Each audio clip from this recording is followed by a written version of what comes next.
Sino kaya ang pwedeng nagsamantala or sinamantala?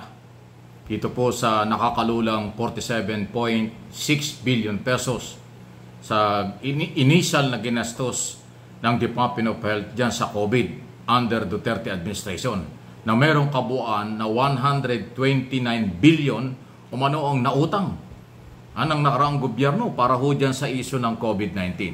At ito'y nadiscover ng Kongreso sa kanilang initial meeting, public hearing, dahil nga ho gustong malaman ng Kongreso gaano kalaking pera ang nagasto sa COVID-19. Paano nalilipat ang pondo nang hindi alam ng Kongreso? Kasi ho na galing sa DBM, napunta sa Department of Health, tapos Department of Health nalipat sa DBM. So nagpabalik-balik eh. Ito, pakinggan niyo po yung ilan sa mga question and answer at nangyari doon sa public hearing with Congressman, mga kongresista at former Secretary Duque. Mora. Sek, pasensya na po ha, magkaibigan tayo. Huwag nyo kaming paikot-ikutin kasi paikot-ikot po eh. Napakasimple ng tanong, it can be answerable by the name of the person or the name of the committee or kung ikaw naman ang nag-utos, walang problema.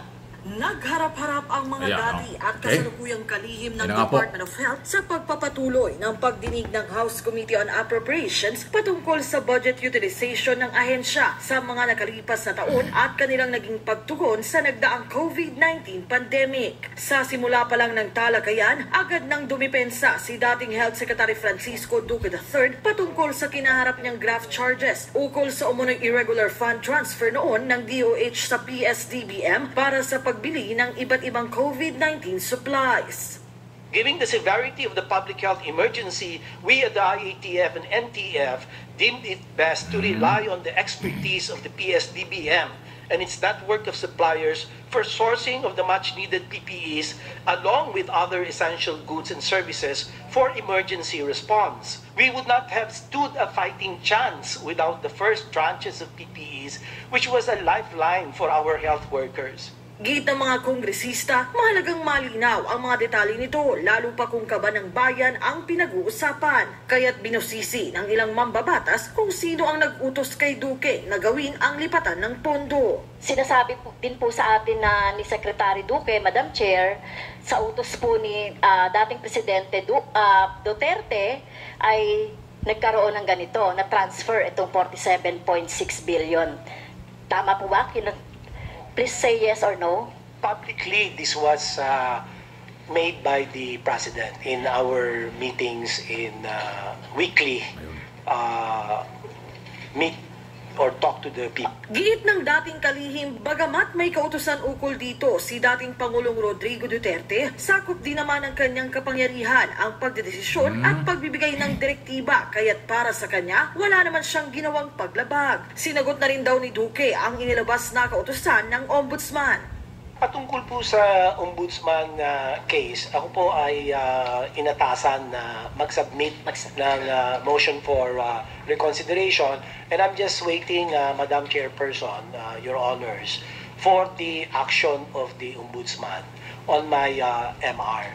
So everything, my legal team has already submitted all the documents to support and counter the baseless allegations that were filed. Ayun, no? Anyway, binabanggit niya yung baseless daw, parang yung kaso. Ganun pa man, yung pag-amin na na-transfer ang pera, yun po yung kinagugulat ng Kongreso kasi nga po ang realignment or pag-transfer ng pera, dapat nasa batas yan. Pero dahil nga ho doon sa mga panahong yun, sinabi ni Duque na inilipat nila yung 4.6 billion at iba pa dahil nga po sa order ng dating Pangulong Duterte. So medyo masalimot ito. Okay? Maliban nga ho dyan ay yung 129 billion na di umani nagastos ng COVID. So ngayon ang tanong, sa nakakalulang mga billion na ito ba'y tamang nagamit o overpriced na ginamit? At kung nagkaroon ng anomalya, sino-sinong mga kontraktor na mga Chinese national, Filipino-Chinese business sector ang nakakuha ng kontrata nito. Kung yung magugunita, maraming mga di o mano ay Chinese, Filipino-Chinese contractor na nakabase sa Davao at malalapit sa nakaraang administrasyon ang di umano'y nakakuha ng kontrata nito. Pati na nga yung si Christopher Lau kinasuhan dahil may kinalaman doon sa pag-release ng pondo at kung ano man. Anyway, nasa ombudsman na. So yan po yung gustong malaman. Huwag natin hong maliitin ito. Napakaraming bilyon ang pinag-uusapan dito. At kung merong kalokohan, overprice, abay may nagsamantala pa. Hanggang saang level sa gobyerno at pribadong sektor ang pwedeng nakinabang dito? Ano ang relasyon ng mga kontraktor at mga pribadong company na nakakuha ng kontrata sa pamahalaan noong panahon ng COVID ang maaaring dapat magpaliwanag sa napakalaking pera? Kasi noong mga panahon yun, nangungutang lang tayo ng pera dahil bagsak ang ekonomiya ng mundo dahil sa COVID. Pero tama lang namang gastusan para isalba ang buhay ng tao. Ang problema, kung mayroong overprice, kasi nga doon sa unang report ay lumabas na percent daw ho ng mga PPEs ay 8,000 mahigit ang halaga, sa ibang bansa 2,000 lang. So talagang mayroong something. At yun ho ang hinahanap ngayon ng mga kongresista. Tama bang paggamit o hindi? Tama bang pag-transfer ng pera o hindi? So yan po yun. Although ang pinanindigan po ni former Secretary Duque, meron daw siyang authority na mag-transfer. Pero, well, tingnan natin kung yan katanggap-tanggap o tatanggapin ng Kongreso na nag-iimbestiga tungkol dyan. So, nakita nyo?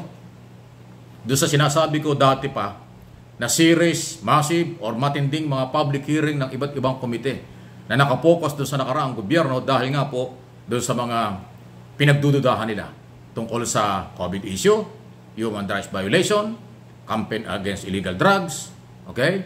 At yung iba pa na mga pinag-uusapan, especially ang pakikipag-ugnayan o agreement di umano sa People's Republic of China sa kalagayan naman ng West Philippine Sea. So ayan po ang development kasi every other day may hearing, minsan nakakasabay-sabay pa ng iba-ibang committee. Ang dami yan, Committee on Justice, Committee on Human Rights, Committee on Illegal Drugs, Committee on Appropriation, at yun hong Foreign Relation Committee. Ayan po yung mga active ngayon.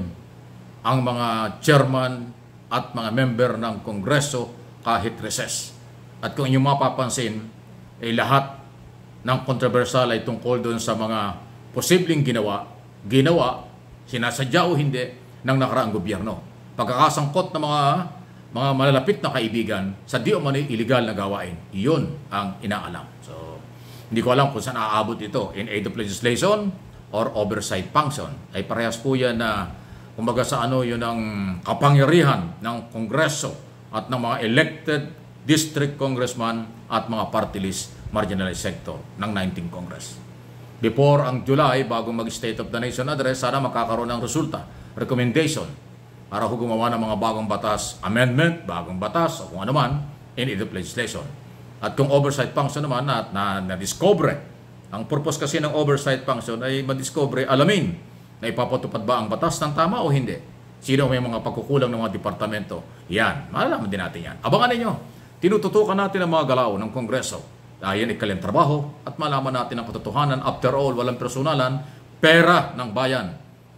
Noon at ngayon ang pinag-uusapan dito.